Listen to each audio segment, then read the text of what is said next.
വല്ല നിർദ്ദേശങ്ങൾ നൽകിയിട്ടുണ്ടെങ്കിൽ അതും ഈസാ നബി അലൈഹി സ്വലാം പഠിപ്പിക്കുകയും ചെയ്തു എന്നാണ് ഖുർആൻ ആ വശത്തെ പറ്റി പറഞ്ഞു തരുന്നത്. പിന്നെ എന്തായിരിക്കും ഒരു പ്രവാചകൻ വന്നാൽ ഇസ്രായേലിയരുടെ സ്വഭാവം? ഈസാ നബി അലൈഹി സ്വലാം വന്നപ്പോഴുണ്ടായത് എന്താണ്? സാധാരണ നൂഹ് നബി അലൈഹി ഇസ്ലാമിൻ്റെയൊക്കെ പ്രബോധന പ്രവർത്തനങ്ങളെ പറ്റി പറഞ്ഞപ്പോൾ ആ നാട്ടിലെ ജനങ്ങളിലുണ്ടായ ഓരോ പ്രതികരണവും ഇങ്ങനെ എണ്ണി എണ്ണി പറയുന്നൊരു രീതി ഈസാ നബി അലൈഹി ഇസ്ലാമിൻ്റെ വിഷയത്തിൽ പറയുന്നില്ല. പകരം ഈ യഹൂദികളിലേക്കാണ്, ഇസ്രായേൽ വംശത്തിലേക്കായതുകൊണ്ട് അവരുടെ പൊതു സ്വഭാവം പറഞ്ഞു തന്നിട്ടുണ്ട്. പിന്നെ കുറച്ച് കാര്യങ്ങൾ. എന്താണ് അവരുടെ പൊതു സ്വഭാവം? അഫകൊല്ലമാ ജാക്കും റസൂലും ബിമാല തഹ്വ അംഫുസക്കും ഇസ്തക്ബർത്തും ഫരീഖൻ കദ്ദബ്തും ഫരീഖൻ തഖ്തുലൂൻ. ഇതാണ് ഖുർആൻ ആ വംശത്തിന്റെ പൊതു സ്വഭാവമായിട്ട് പറഞ്ഞത്. ഇസ്രായേൽ വംശത്തിലേക്ക് ഏതൊരു പ്രവാചകനെ അള്ളാഹു നിയോഗിച്ചാലും ആ പ്രവാചകൻ വന്നിട്ട് അവർക്ക് ഇഷ്ടമില്ലാത്ത വല്ലതും പറഞ്ഞാൽ, ഇഷ്ടമില്ലാത്തത് പറയേണ്ടി വരും. കാരണം ആ നാട്ടിലുള്ള ശിർക്കിനെ പറ്റി സംസാരിക്കേണ്ടി വരും, ആ സമൂഹത്തിലെ തിന്മകളെ പറ്റി പറയേണ്ടി വരും.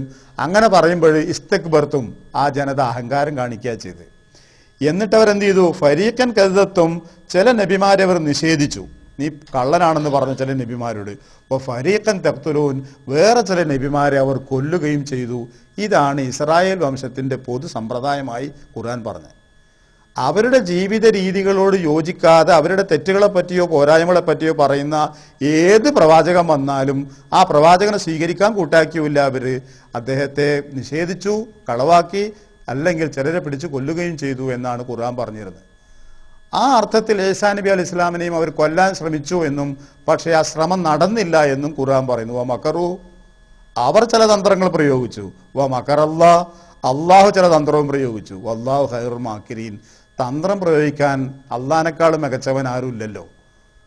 പിന്നെ ഖുർആൻ അത് വിശദമായി പറയുന്നുണ്ട്.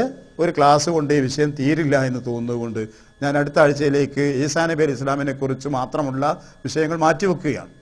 അപ്പോൾ അള്ളാഹു സുബ്ഹാനഹു വ തആല നമുക്ക് പറഞ്ഞു തന്ന വിഷയം ഇതാണ്. അവർ ചില കൊല്ലാനൊക്കെ ശ്രമിച്ചു അവരുടെ ഉദ്ദേശപ്രകാരം, പക്ഷേ നടന്നിട്ടില്ല, അവരെ തന്ത്രം വിലപ്പോയില്ല എന്ന് പറഞ്ഞു.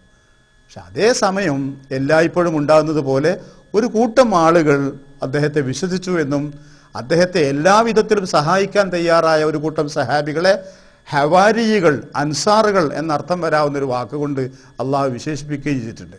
ഒരു കൂട്ടം ആൾ, ഇത് 5, 10, 12 ഒന്നാണെന്ന് നിജപ്പെടുത്താൻ കഴിയില്ല. ഒരു കൂട്ടം അനുയായികൾ അദ്ദേഹത്തിനുണ്ടായി.